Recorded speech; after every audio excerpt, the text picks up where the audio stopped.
All right, this is James from the I'm Free Project. Share it, tweet it, like it, and let's get this word out here. But okay, this is for my so-called Christian brothers, and I'm not going to say so-called because they are.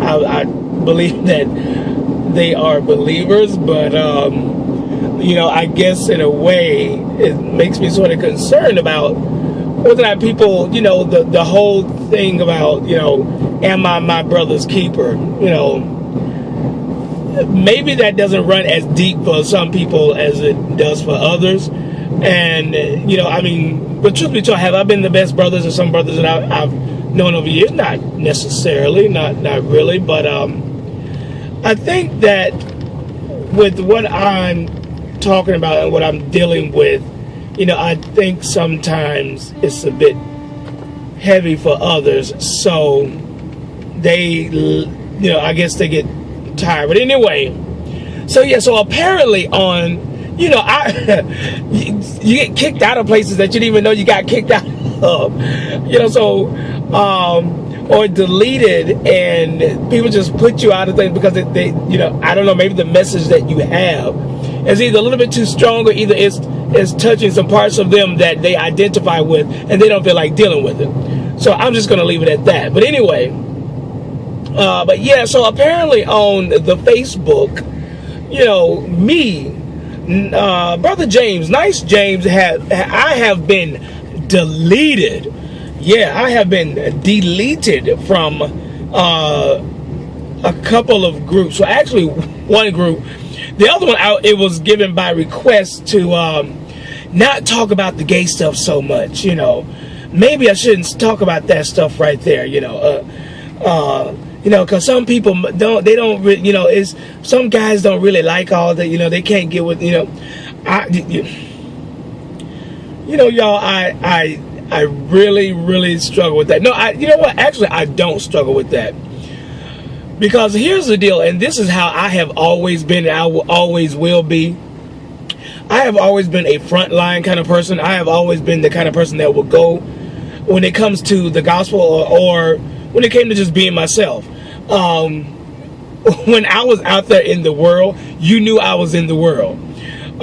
When I was out there doing my thing as a black gay man, I mean, I didn't necessarily go around trying to hide it, you know, but there were times where, you know, yeah, I had the gay pride flag on my car. You know, when I was in college, when I was going to West Georgia, I had a t-shirt that had GBM written across of it. Actually, it's a t-shirt that I made because, you know, at that time and at that moment, I was proud to be who I was. And it was either you could deal with it or not. It is what it is. You know, I'm not going to try to live my life to try to satisfy you. I'm living my life to satisfy me. And at that time, I was living for Satan. I was doing what I wanted to do. I was big and bad and bold enough to do it, you know, within reason, of course. But that's how I lived. So now, flip the coin. Now that Jesus has come into my life and he has given me a testimony of being free and set free from homosexuality, you know, I guess my testimony bothers some gentlemen who are of the same religious or spiritual cloth, I suppose, in that what I talk about, you know, and my experience or some of the encouragement I try to give people. And you know what? A lot of times I try to get my encouragement from the perspective of, regardless of what the bondage is, regardless of what the situation is, regardless of what proclivity you find yourself bound to, the principle can still apply to that as well. So if you're heterosexual and you're fornicating, or masturbating, or whatever, pornography, whatever the case may be, lying, stealing, backbiting, gossiping, it's all bondage. It's really all bondage. All I can say is that the strongest one for me was that being stuck in the lascivious lifestyle of homosexuality. And so I talk about it. That's my testimony. You know, I mean, last time I recall, most of the men who were in the Bible testified in the New Testament of Christ at all times and what he did for their lives. I mean, aren't we supposed to tell our stories? But I guess some stories people just aren't really ready to deal with, despite the fact that the world is putting it in their face all day long.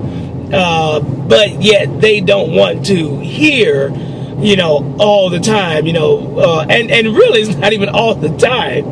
It's just really talking about how a man can be an overcomer, regardless of what the situation is. A man of God, a woman of God can be an overcomer, regardless of what the situation is that you dealt with or are dealing with. So, and that's the approach that I take. But for some, I guess what I have to say is a little strong. It's a little bit too intimate. It's a little bit too gay, I guess. And maybe it's stirring something up in them. I don't know. You know, I'm just saying. I'm not saying that, you know, anyway, I'm just going to move right along from that point. So, you know, if you're making your videos, you're on Facebook and you're posting into some of these Christian support groups, you know, I mean, it's a way for people of God to connect. But, you know, watch your connection, because apparently if you're talking about your issue just a little bit too much, then it can throw people off, especially when it's men.